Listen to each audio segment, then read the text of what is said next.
बिस्मिल्लाहिर्रहमानिर्रहीम। आज हम नया चैप्टर स्टार्ट करेंगे कार्बोनिल कंपाउंड 2। कार्बोनिल कंपाउंड 2 में हम carboxylic acid and its derivatives को हम डिस्कस करेंगे। हमारे पास carboxylic acid is a type of organic compound which contain carbonyl group, carboxyl group.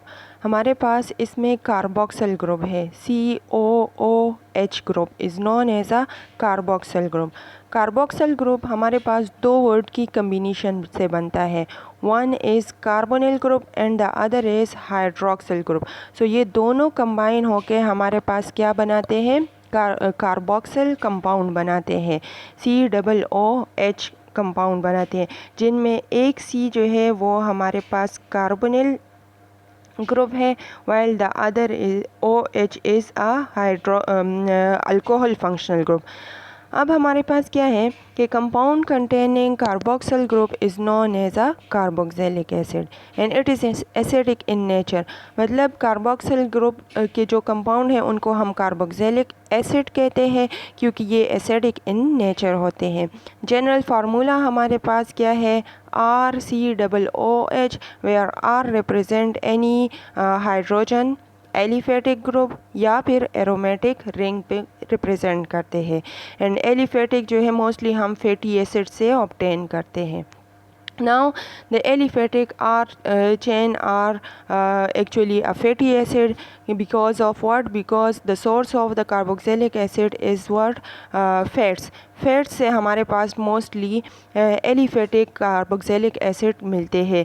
जैसे कि अगर आपके पास 15 कार्बन कंटेनिंग ऑर्गेनिक कंपाउंड है जिनके पास कार्बोक्सिल ग्रुप हो, so it is known as a palmitic acid. Similarly 17 carbon containing compound are oleic acid, 17 carbon containing compound with 31 hydrogen. मतलब ये हमारे पास क्या है, इसमें कुछ अनसेचुरेशन होगी, so it is linoleic acid. अगर 33 हाइड्रोजन हो so it is a saturated aliphatic carboxylic acid and it is known as a oleic acid. While अगर आपके पास 31 हाइड्रोजन हो तो ये क्यों होंगे, क्योंकि इसमें कहीं पे अनसेचुरेशन डबल या ट्रिपल बॉन्ड मौजूद होंगे। So these are all actually ester of glycerol. ये सारे हमारे पास क्या है, ग्लाइसिरोल के ईस्टर है और द मेन सोर्स इनका क्या है, फैटी एसिड्स होते हैं। नाउ नोमेनक्लेचर की तरफ आते हैं। So we are having two type of nomenclature, one is a common system while the other is IUPAC system. The common system is also known as a trivial naming. Okay इसमें हमारे पास trivial naming है या फिर common system है। जिस source से हमें carboxylic acid मिलते हैं उस सोर्स के मुताबिक इनके नेम रखे गए थे। मतलब ग्रीक एंड लैटिन में जब साइंस की डेवलपमेंट हो रही थी तो ये लोग क्या करते थे कि जो भी मटेरियल मिलते थे, जिस सोर्स से मिलते थे, जिस प्रॉपर्टीज़ के होते थे, उसके मुताबिक उनके नेम्स रखते थे। तो मोस्टली कार्बोक्सिलिक एसिड के कंपाउंड के हमारे पास क्या है, trivial name is derive from their origin, कि जिस ओरिजिन या जिस सोर्स से ये निकले हैं उसके मुताबिक उसका नेम है। ग्रीक और लैटिन वर्ड में like formic acid is a Latin word derive from Formica which mean ends. जो रेड एंड्स थे उससे सबसे पहले फॉर्मिक एसिड आइसोलेट हुआ था और उसके मुताबिक इसका नाम फॉर्मिक एसिड हो गए। Same in the case of acetic acid. Acetic acid is a Latin word एसिटम which means vinegar. तो विनेगर में जो एसिड पाया जाता है उसको एसेटिक एसिड कहते हैं। Propionic acid is actually a Greek word which protos mean first and pions mean fats. प्रोपियोनिक एसिड हमारे पास क्या था, जो फेट्स है उससे उसमें या फेट्स के जो कॉमन मोनोमर्स है that is actually a propionic acid. मतलब हमारे पास प्रोपियोनिक एसिड्स कंबाइन होके फैट्स बना लेते हैं या ट्राइग्लाइसराइड्स बनाते हैं। So that's why these are known as protos mean first and pions means fats. IUPAC की तरफ आते हैं। सो आयोपेक में हमारे पास क्या है कि ये कॉमन नेम, सिर्फ दो कॉमन नेम हमारे पास आयोपेक में एक्सेप्टेबल है, one is benzoic acid and the other is acetic acid. बाकी सब के लिए हम आयोपेक की रूल्स फॉलो करते हैं। और इसका नेम हम उसी तरह लिखते हैं जिस तरह बाकी अल्केन, अल्कीन, अल्काइन में हम करते थे कि हाइड्रोकार्बन का ई रिप्लेस करके उसकी जगह पे OIC एसिड लिख लेते हैं, मतलब ओइक एसिड लिख लेते हैं। नाउ अगर हम कॉमन सिस्टम में देखते हैं तो कॉमन सिस्टम में हम डिफरेंट कार्बन को ग्रीक प्रीफिक्सेस से रिप्रेजेंट करते हैं, जैसे कि alpha, beta, gamma, omega, delta etcetera के थ्रू हम इसको रिप्रेजेंट करते हैं और उसी के मुताबिक हम इनके नेम्स लिखते हैं। तो जो फर्स्ट कार्बन फंक्शनल ग्रुप के साथ अटैच होता है that is known as a alpha carbon. The hydrogen attach with the first alpha carbon is known as a alpha hydrogen. Same directly attached carbon is known as a beta, then gamma and so on। जितना हम आगे जाते ये हम इसलिए करते हैं क्योंकि अगर हम कॉमन नेमिंग में कोई सब्सटीट्यूट हमारे पास अटैच हो जाए तो उसके लिए फिर हम अल्फ़ा, बीटा एंड इसी किस्म की ग्रीक प्रीफिक्सेस को यूज़ करते हुए उनके नेम्स लिखते हैं। नाउ अगर देखें आपके पास तो ये हमारे पास क्या है, एक 2 carbon containing compound is known as acetic acid. ठीक है, एसिटिक एसिड सबसे मेन या हमारे पास पेरेंट नेम है कार्बोक्सिलिक एसिड का। अब क्या है कि कॉमन नेमिंग में अगर हमारे पास इस ग्रुप के साथ कोई एक कार्बन एटम अटैच हो so we will name it methyl acetic acid. अगर हमारे पास इसके साथ अटैच हो isopropyl group so its name will be isopropyl acetic acid. इसी तरह फिनाइल एसिटिक एसिड, ये सारी कॉमन नेमिंग में हमारे पास आते हैं। अब आयोपेक में देखते हैं। सो आयोपेक में अभी ऑलरेडी हमने पढ़ा कि हमारे पास ई रिप्लेस्ड हो जाएगा ओइक एसिड से। ठीक है, और only acceptable name benzoic acid and acetic acid के है। नाउ अब कंपाउंड है जिसमें एक कार्बन है so its name will B methanoic acid. अगर 2 कार्बन है इथेनोइक एसिड, 3 कार्बन है प्रोपेनोइक एसिड। सेम आपके पास कोई सब्सटीट्यूट अटैच है तो उस सब्सटीट्यूट की पोजीशन लिखेंगे।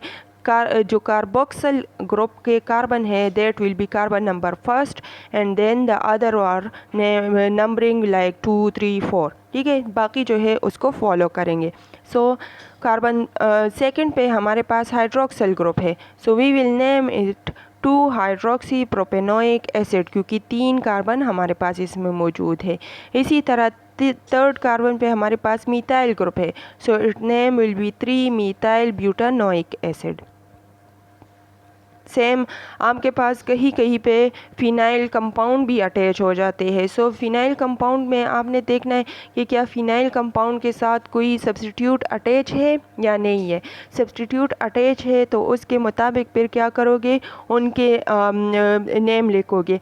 अब देखिए कि आपके पास थर्ड कार्बन पे फिनाइल ग्रुप है। ठीक है, थर्ड कार्बन पे फिनाइल लिखना है, लेकिन फिनाइल के एक कार्बन पे आपके पास सब्सटीट्यूट भी अटैच है। वो सब्सटीट्यूट किस पोजीशन पे है, ऑर्थो पोजीशन पे है, पैरा पोजीशन पे है या मेटा पोजीशन पे है। तो आपने क्या करना है कि ब्रैकेट में लिखना है। देखिए जो बेंजीन रिंग था उसका फर्स्ट कार्बन जो है वो कार्बन नंबर 3 के साथ अटैच है। अब वो आपकी पोजीशन 1 हो गया उस बेंजीन रिंग का।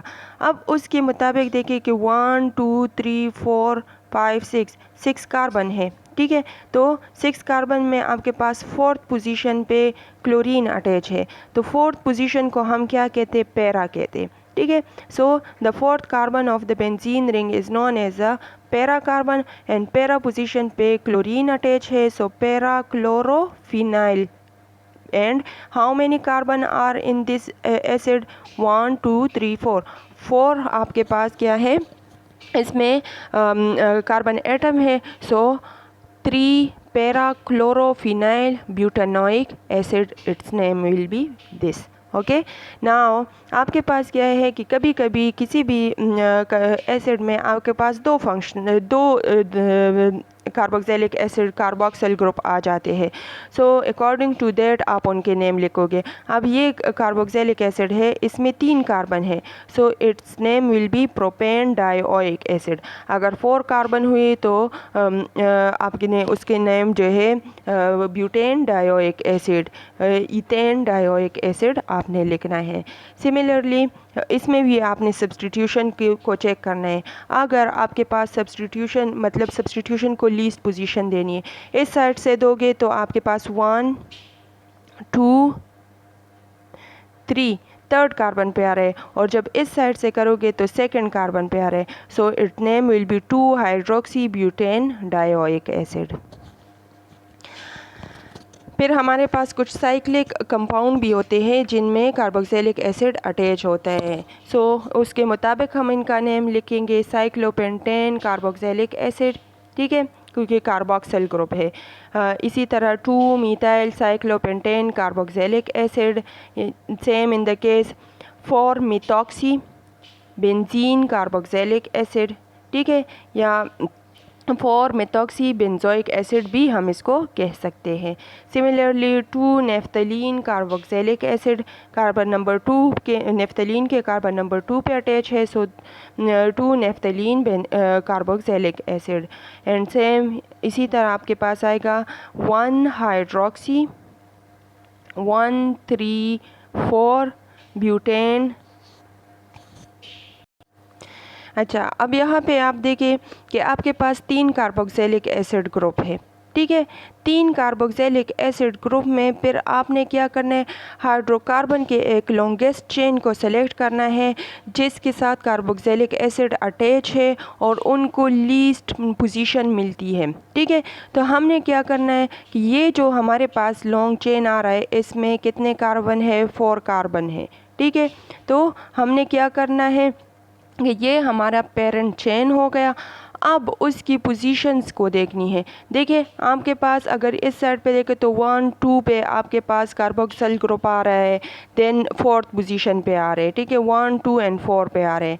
सेम इसी तरह यहाँ पे एक हाइड्रोक्सिल ग्रुप भी आ रहा है।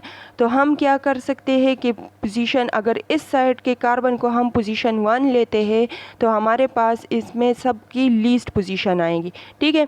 तो क्या है कि 1 hydroxy and 1 3 4 butane try carboxylic acid इसका नेम हो जाएगा। अब कुछ कंपाउंड ऐसे हैं जिनके स्पेशल नेम है, जैसे कि बेंजोइक एसिड हो गया, और तो मिथाइल बेंजोइक एसिड हो गया, same 2 bromo 5 nitro benzoic acid, इसी तरह 2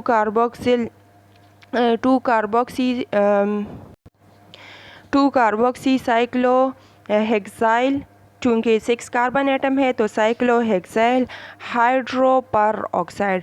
सेकंड पोजीशन पे कार्बोक्सिल ग्रुप है, फर्स्ट पोजीशन पे आपके पास क्या आ रहा है, पर ऑक्साइड ग्रुप है, ठीक है। So its name will be what, 2 carboxy cyclohexyl hydro पर ऑक्साइड।